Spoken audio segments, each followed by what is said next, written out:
Hi y'all, this is Ginger with Ginger Snap Thrifting. Welcome to my channel. Well, today I'm working around the old blue house. As most of you know, I've been working through this cookbook from 2000, doing a few recipes, vintage recipes from a vintage cookbook, y'all. And today I'm going to finish up by making this green chili tart. Now this recipe originated in Roswell, New Mexico, and the magazine said it epitomizes Southwestern cuisine. So I'm down with that. So I started looking at this recipe, and the first thing that caught my eye was that it's a tart, so it's got a crust, and the crust uses cornmeal. The recipe said you could use blue cornmeal or regular yellow cornmeal or white. And here in Marshall, Texas, you are not going to find blue cornmeal. I have looked. Maybe at one of the Mexican markets, but I just gave up. I gave up after I tried all the regular grocery stores. So I'm going to use the yellow cornmeal. And then it has some cheeses in it. Well, y'all, I had to look up what states were in the southwestern part of the United States. And according to Google, that includes New Mexico, Arizona, and the states that boundary them, just that parts of the states that are boundaries with those two states. So that would be California, Oklahoma, Texas. I think there's another one. I don't remember. Colorado. So not the whole states, just the areas that border those two states. Well, y'all, this calls for Gruyere cheese, which is from France. It's a French Swiss cheese. It calls for mozzarella cheese. That's an Italian-based cheese. It calls for feta cheese. That's a Greek cheese, y'all. So I replaced those cheeses with Tex-Mex type cheeses that would be easily found in Texas or in Mexican, areas where you can buy Mexican cheeses, and made this my own recipe. So this is going to be my green chili Tex-Mex tart. Okay, I'm going to turn this down and we're going to start making our crust. Okay, in this bowl, I have 1.5 cups all-purpose flour, 3/4 cups regular yellow cornmeal, and I am grating in 3/4 cup of butter. So that's going to be 1.5 sticks of butter. And you just want to grate this in. If you don't want to grate it, you could just chop your butter into pieces and put it in a food processor. I really didn't want to get my food processor out for this, y'all, because then, you got to clean it. You want to work pretty fast grating your butter because it will start to melt from the heat of your hands. You could have your butter frozen if you need it to. But it's really not going to be the end of the world if your butter gets a little soft, because this dough is going to be refrigerated after it's blended up. All right, now we're just going to work this butter into this dough with our hands until it's a crumbly texture. So you just want to work it in there. Y'all hear my charm bracelet hitting against the bowl. I don't ever take my charm bracelet off. My kids buy me a charm now and then, and there's always a little story behind it.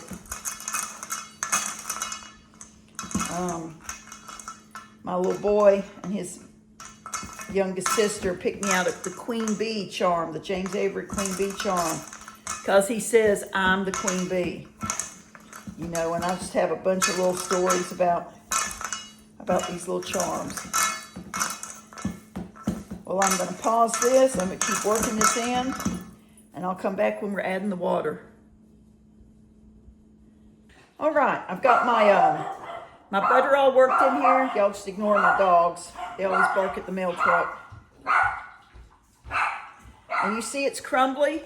It looks like it's got little lumps in it, but it really doesn't. When you pick them up, they just fall apart. They're just sticking together. Can you see? So now we're going to add our water. And the recipe calls for 4 tablespoons of cold water. Keep your water really cold. I just put some up in a measuring cup with some ice cubes. And I'm going to start with 3. 1, 2, 3, because the rule is you don't want to add too much water. You just want to put it in until it will cling together. So I'm going to start with 3 and mix it up and see how we look. So, you know, your flours and your meals are dry ingredients, but they can have different hydration levels, different humidity levels in them, believe it or not. We used to live down on the Gulf Coast, and man, you keep your stuff airtight, but it would still pick up some humidity from the atmosphere. And you see, this is sticking together real good, and I think that's just probably good enough. I'll kind of work it together a little bit, make sure it's mixed up good. I don't want the heat of my hands to warm the dough, and it still feels pretty cool. So you see, I'm not using really my palms, I'm using my fingers. Okay, I'm gonna wrap this up in some plastic wrap. I'm gonna stick it in the refrigerator for an hour. And then we will move on to our next item. Well, the next ingredient we need are 3 poblano peppers. This is what they look like. When you buy poblano peppers, sometimes they'll be a little shriveled, and they'll kind of be indented and kind of bent. And I'm going to tell you that for this recipe, you can use those if that's all you can get, but it's better if they're more uniform, because we're going to roast these and we're going to peel them. And I don't know any way to roast them except on a gas stove. But I hear that you can roast them in a hot oven. And you maybe even could cook them in an air fryer. So what I'm going to do is just lay this pepper on the burner. And I think I can probably do 2 at a time. There we go. You want some tongs, because they're going to get hard. And what you want to do is work these around so that they char. You want to get them really charred and black. Let's see if I can turn this down some more. So you hear they're starting to pop. Part of that's the water, but you see how it's getting charred there? You see that? You want to get them as charred as you can, and that also will partially cook the flesh inside. But it will make the skin on the pepper real easy to slip off. So we're just going to keep turning these and keep them over the flame. And then when we're finished, we're going to pop them in a brown paper bag. Now, I have used the plastic shopping bags that all the grocery stores carry. But I do keep brown lunch-size bags for things like this in my kitchen. But if you don't have them, don't worry, you can use the plastic bags. Because the idea is to throw them in there hot, and the steam then will help bubble up that skin, and it'll just slip off. Well, all right, this is probably as roasted as I'm going to get it. You can see that it's pretty blackened all the way around. Maybe I'll stick that tip end in the fire just for a couple of minutes. If you don't get 100% of the, you won't get 100% of the peel blackened, because they're not uniform peppers. They're, you know, they have dips and divots and things in them. That one over here on this bigger burner. Okay, my last little pepper is roasted, and you can see there where the skin's starting to peel back. That's what you want. So I'm got all 3 of them in my bag now. I'm just gonna fold down my bag a couple of folds. I'm gonna pop a clothespin on it to hold it, and we're gonna let it set until it cools. Well, I think our chili peppers are probably ready to peel. So, yeah, they're still a little warm, but that's okay, they're not hot. So what I'm gonna do is just start peeling this black skin off. And I do have gloves on. These aren't necessarily a pepper that's gonna burn your skin with the oils, but my hands have been feeling kind of sensitive lately. So I thought I would just go ahead and just be on the safe side. And also this char can discolor your nails sometimes. So I like to wear gloves sometimes. So you see this is just peeling off.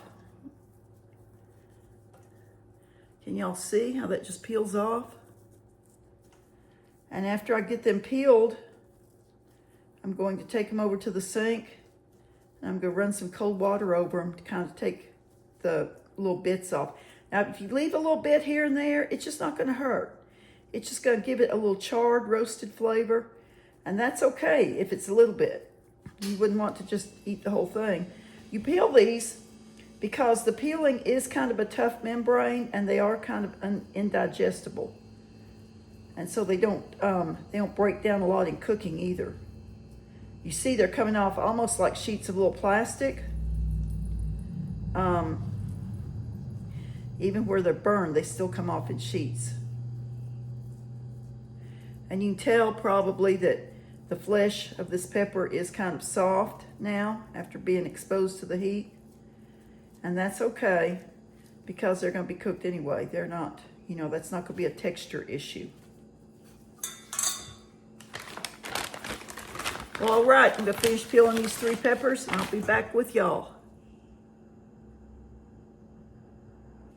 Now, I've peeled them and I took them over to the sink and rinsed them in some cool water. And now I'm going to open them up and I'm going to remove the seeds and the membranes. You see those seeds in there? They don't have usually tons of seeds. But they don't cook soft, so they're not pleasant to eat. They kind of feel like you got something in your mouth that shouldn't be there if you leave one in there. It's not gonna make you ill or anything. It's just not real pleasant. Just pull that stem off.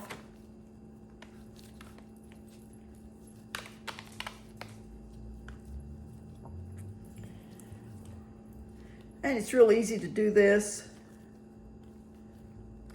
They're a little slick when you peel them. They're also wet, so just split it open. I usually work down here on the tip end and then just slit it up the side. Kind of peel the stem out. You see how I'm doing that? And then you can just rake the seeds out, any membrane. It's not usually a lot of membrane in there either. There's a piece right there, see it's kind of fibrous. We're gonna chop these up pretty small, so you don't have to be too picky about that membrane if you're having a hard time with it. And lots of times just from the roasting and the steaming process, they'll already have a little split in them. This one did.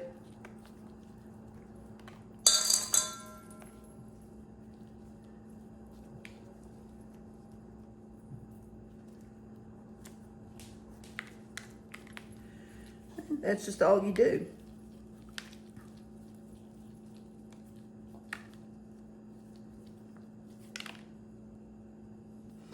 All right. I put a strainer over my bowl, and now I'm going to take these peppers out. Got me a cutting block here, a cutting board, a good knife, and I'm going to dice these up, and I'm going to put them in the strainer, and I'm just cutting them in strips.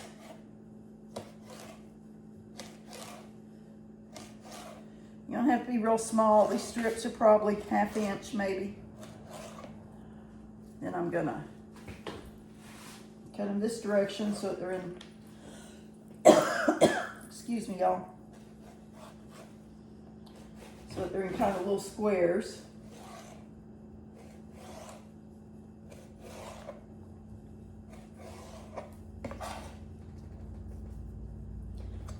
I'm just gonna scoop them up, put them in there, because we have these are wet. They're a moist product.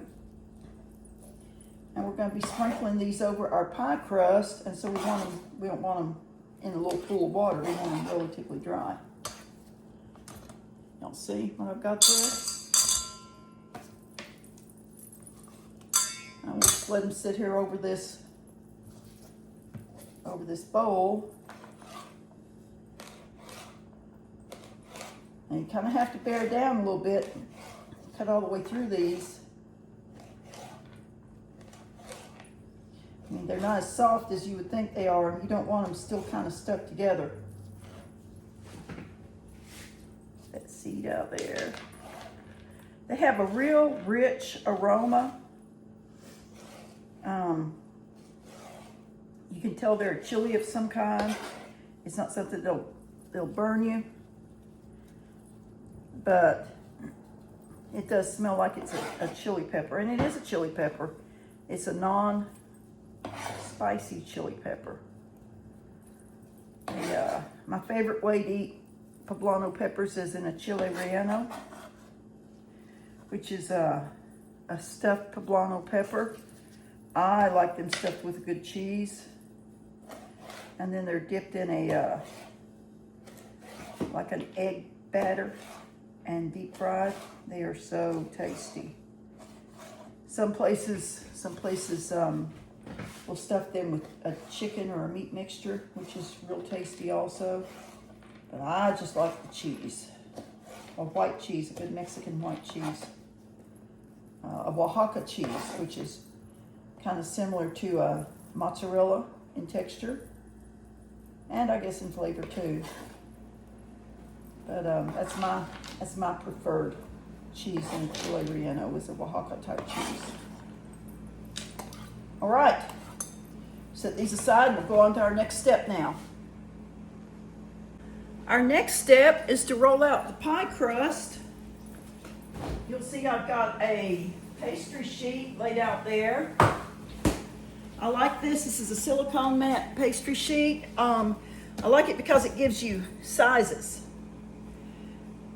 And we want to roll these out, this out to a certain size. But if you don't have one of these, you can use a sheet of parchment paper. You can use, whatever you have. We're gonna lightly flour the surface, so I'm just shaking a little all-purpose flour on it now. You could use self-rising flour on this step, but you don't want to use that on the dough. And I think I told y'all this dough had 1.5 cups of flour. It does not. It has 1 cup of flour in it. So I apologize for that. Just get me a little flour on the top. You want to flour it so your rolling pin doesn't stick. And I'm using this kind of a pastry pin. You can use any kind of a rolling pin you like, whatever you're comfortable with. So the recipe says we're supposed to have an 11-inch tart pan. I do not have an 11-inch tart pan. I have a 9-inch tart pan. But y'all may remember in some of my thrifting videos, several weeks ago, I thrifted these little mini tart pans. So I have those also. Put that over there. Now we're just gonna start rolling this out. And the recipe said, roll it out to a 13-inch circle, which I can assure you is going to be way too big for that 9-inch tart pan. But we'll roll it out, we'll trim it off, and we'll use the scraps to fill the little mini tart pans. And when they're all baked, we'll see which one we like better.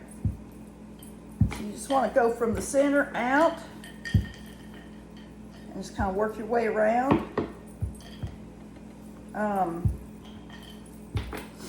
I could tell you how thick because this says a certain size circle. So we'll just roll it to that certain size circle. This is a 12-inch, this is 16, so it's going to be just about right there. So I'll be back when I get this rolled out. Okay, I want to show y'all, this is my tart pan. It has a removable bottom. You see, so there are some pans that have a solid bottom like this. They are not for this recipe. You have to have the removable bottom so you can take it out of the pan. But I've sprayed my pan with some spray oil. And now I'm going to pick up my pastry, and it stick a little bit. I'm just going to work it up.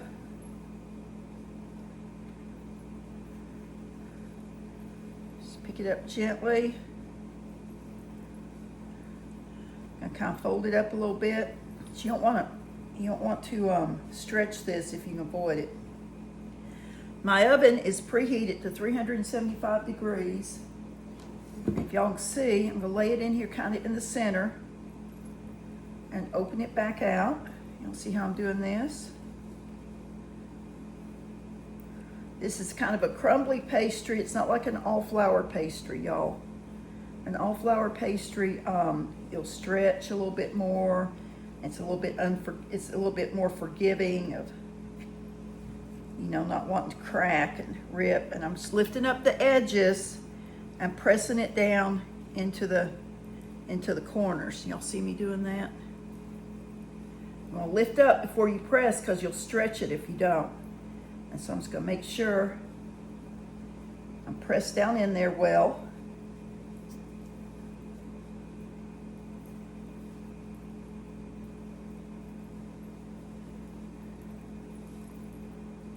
And it hadn't stretched itself back out. Now I'm gonna take a little knife, a little sharp knife, and I'm gonna trim it off. I'm gonna kind of fold it over.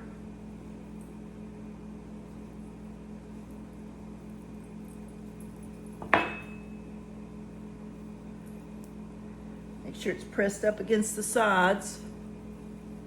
So the sides have little ripples. You want to press it into the little ripples. It has little ripples like these have little ripples. You see them? I'll press it into the little ripples. And then you're going to cut it off right level with the outside edge.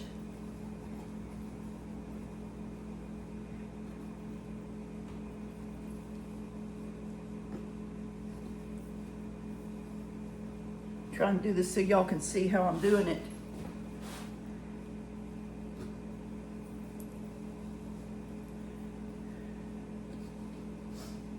You see how I'm keeping it pressed in and just cutting it off. Now I've seen people on the baking shows do these a lot of ways. Sometimes they'll have it sticking up and they'll cut it off after they bake it, but I always thought it would crack and, not be nice. Never tried that. Now, what the recipe says to do is line this with 2 layers of tin foil, aluminum foil.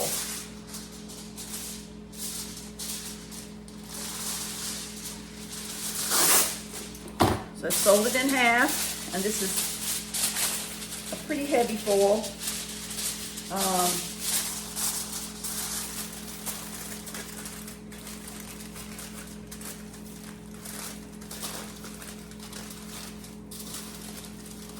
And I'm pressing the foil down into the corners. And I guess this is supposed to take the place of baking weights, pie weights. Sometimes people use just pinto beans or white beans or something. I guess that's what this is supposed to do. So,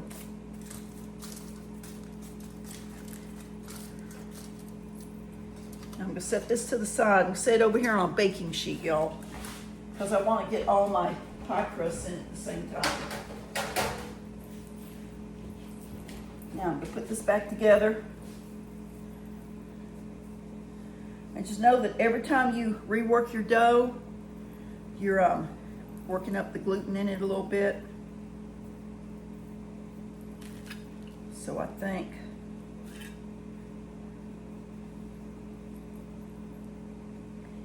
I'll just do one here. I'll do one for each of these little pie pans. I'm pretty sure that I'm going to have enough dough to do 2 of these little pies. Let me get me some more flour.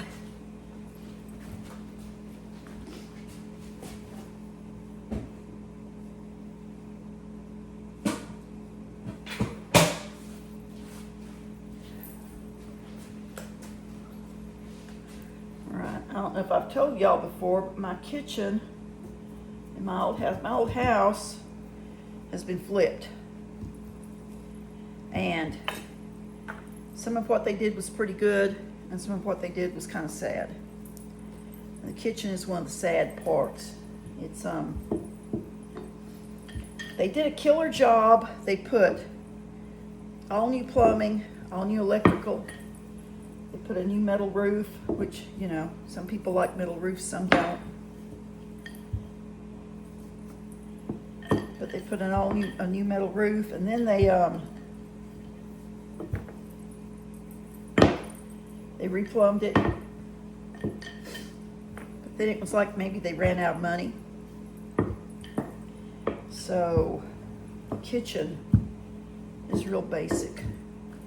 And I'm sure, I know at one time this house was divided into a couple of apartments.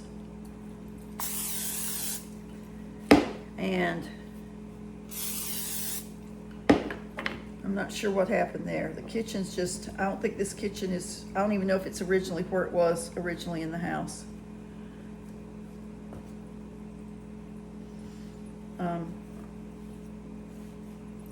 Might not have even been originally here. But the cabinets, you know, in these old houses, the kitchen was usually really small, and they didn't have cabinets. They'd have a sink. They'd have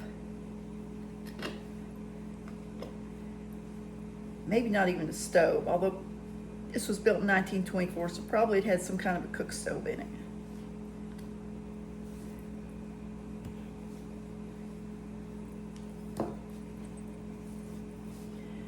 Anyway, the cabinets are builder grade cabinets, which if you don't know what that is, that's the most inexpensive cabinets you can put in. And they're not put in right. And they're a weird, there's my oven preheated. They're a weird height. The wall cabinets are higher above the cabinet tops than normal. And they've got a weird number of shelves in them, and just the whole thing's just kind of, it's wonky. It's not a real workable kitchen. You know, a perfect kitchen should be in a triangle, a 3-point kitchen with your refrigerator in one point, your sink in one point, your cooking area in one point. And this has got the refrigerator and the stove on one wall, on one long wall. The kitchen's wider than it should be. So just out of sheer desperation, until we could remodel our kitchen, I thrifted this little work surface here. Y'all see me work on this all the time, and I'm gonna tell you, this makes all the difference in the functionality of this kitchen, which sounds stupid, but there you are. But it's a small work surface. It's small, and it's, you know, not necessarily the best work surface, but it does its job. And so this spring, we are hoping to be able to remodel this kitchen somewhat. All right, well, I'm gonna pause this. I think I have enough dough to make one more little tart shell. Y'all see me do this. You see how I do it. You probably don't need to keep watching me, so I'll be back in a bit. I managed to get 3 little tarts and then the big tart. I'm going to put these in the oven for 10 minutes, remove the foil, and then bake for 10 minutes more or until golden brown. While we're waiting on our pie crust to bake, I'm putting together my filling ingredients.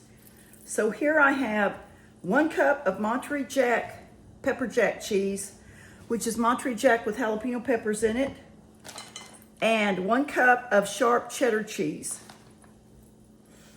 And then in this bowl I have 4 eggs,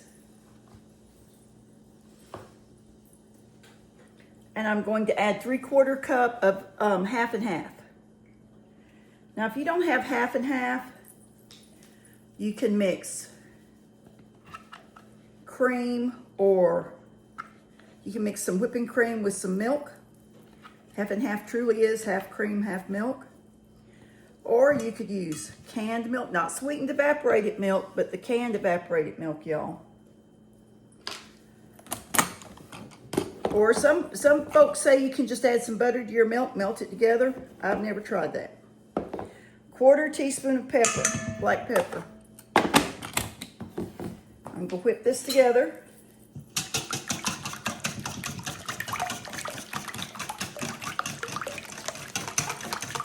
Recipe said do it in a food processor. Again, I don't want to mess with cleaning the food processor. Why wash more dishes if you don't have to? Maybe there's a food processor that's easier to clean than mine. I don't know. Maybe I should go shop it. Okay, that's whipped together. Now we're going to add 1/2 cup of Casero Queso Fresco. Casero brand Queso Fresco. It doesn't have to be Casero brand. Queso Fresco is a Mexican crumbling cheese. You see it says crumbling cheese? And you can crumble it in your fingers, but I just cut off a chunk and diced it up. Let me show y'all. Can y'all see? Yeah. Just diced it up with a knife in little pieces, see? Now we're gonna add that to our egg and the milk mixture.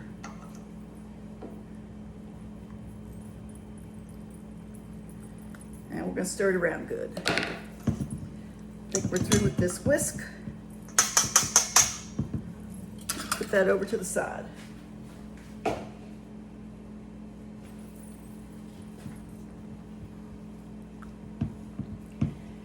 Now, let me move all this extraneous stuff that I don't need.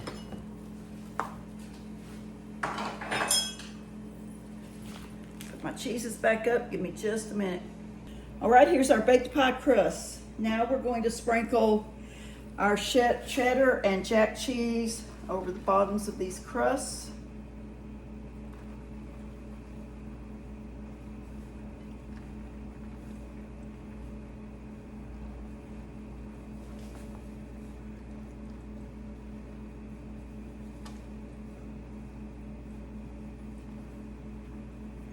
I'm gonna kind of smooth it out, get kind of an even coverage here. These crusts smell really good, y'all. They smell kind of like cornbread crust with a lot of butter in it. They really smell delicious.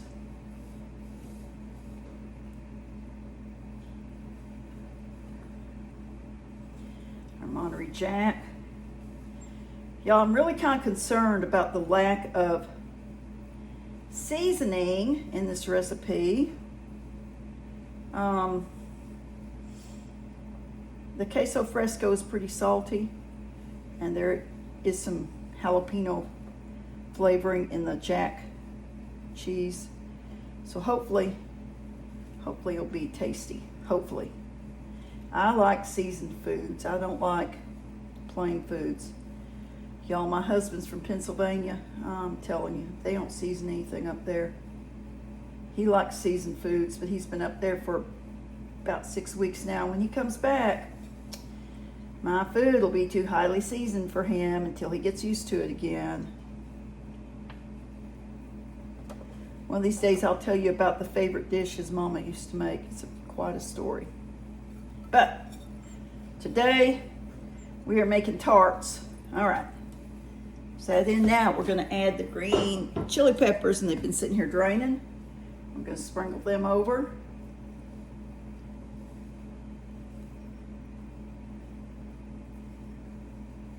Give a good covering of green chili peppers.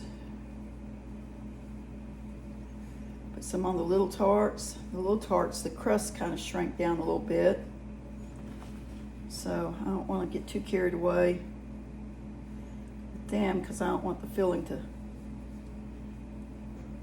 seep down behind those crusts. Maybe I cooked them a little bit too long, or maybe it was because I worked the dough a little bit more. But they did shrink a little bit. They'll taste good anyway, won't they? I know they will. All right. Rest of these here.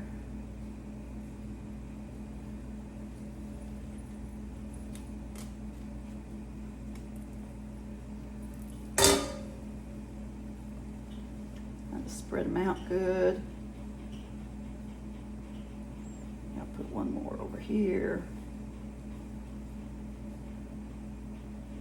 These kind of look like the stepchildren, like they're not getting their fair share, don't they?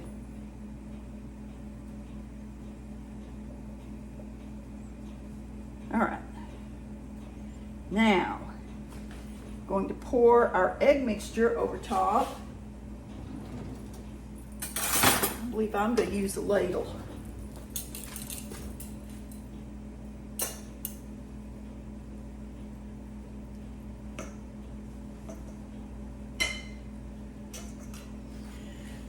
Now, if I had used the food processor, this possibly would have broken up the cheese crumbles more, but I think it'll be okay. So for those of you who don't know about this queso fresco, it crumbles like a feta. A feta has kind of a sharp flavor. Queso fresco has kind of a salty flavor.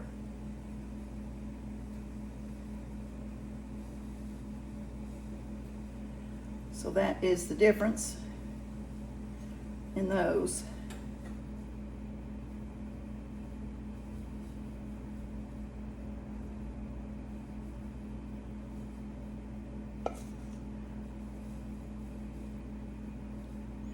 And it will melt down in this topping.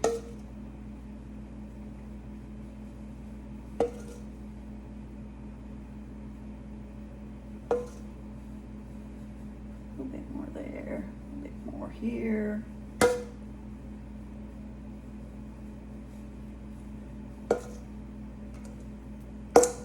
And put the rest of it in here. Now,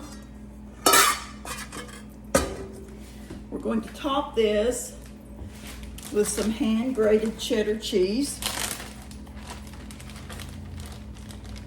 I like to use hand-grated cheddar because it melts better. The shredded cheese from the grocery store has got I'm not sure what it is. It's some kind of starch, maybe like a cornstarch on it that keeps it from sticking together. And excuse me, y'all. It keeps it from sticking together in the package. So it can also keep it from melting really nicely.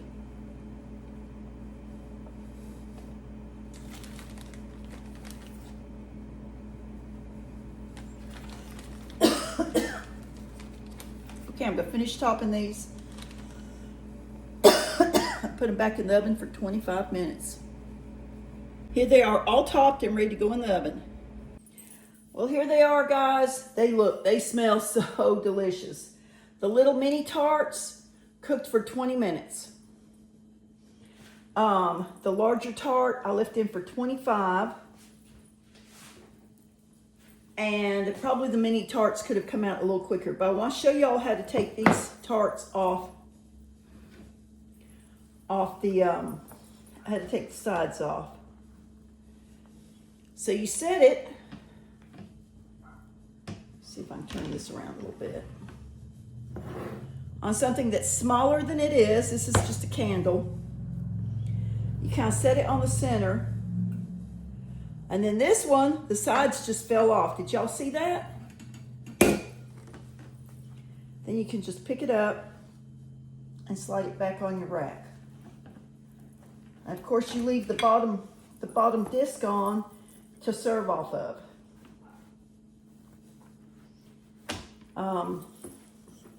And now, these smell so delicious, y'all, I just can't take it. I'm gonna cut one of these smaller ones and I'm gonna try it.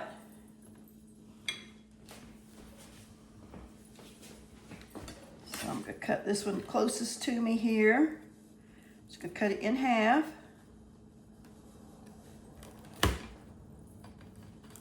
And then I'm gonna cut it in half again so it's in quarters.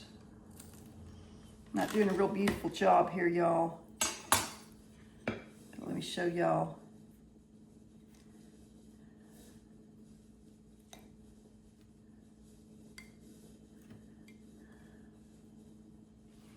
Look, y'all, look how beautiful that looks. Now we have to taste it. All right, so this is gonna be my lunch, y'all. Unless it's awful. I think it's gonna be delicious. Let's try it. It smells delicious.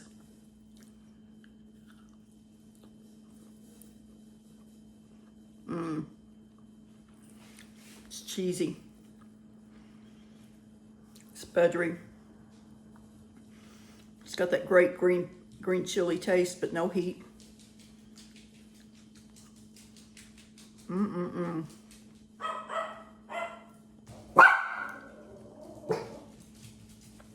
That's delicious.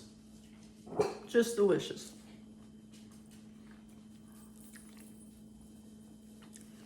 All the different cheeses, the green chili.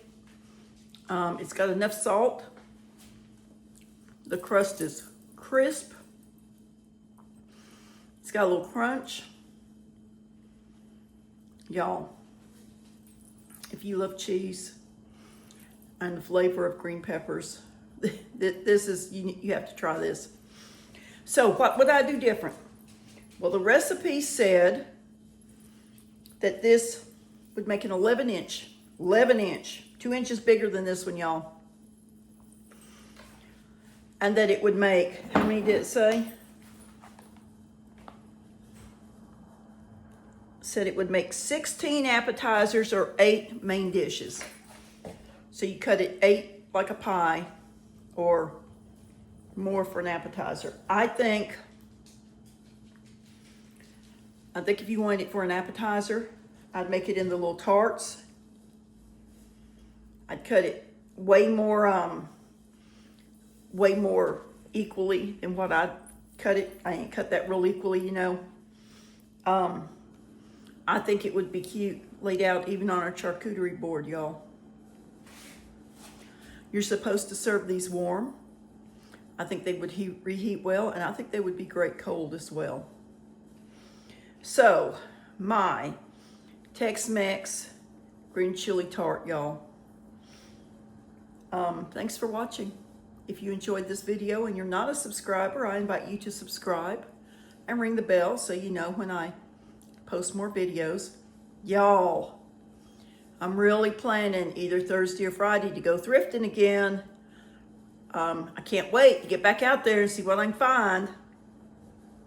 Until I talk to y'all again, I pray God's blessings on you and your family.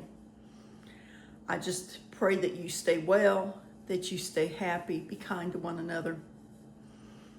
And thanks again for watching. This is Ginger with Ginger Snap Thrifting.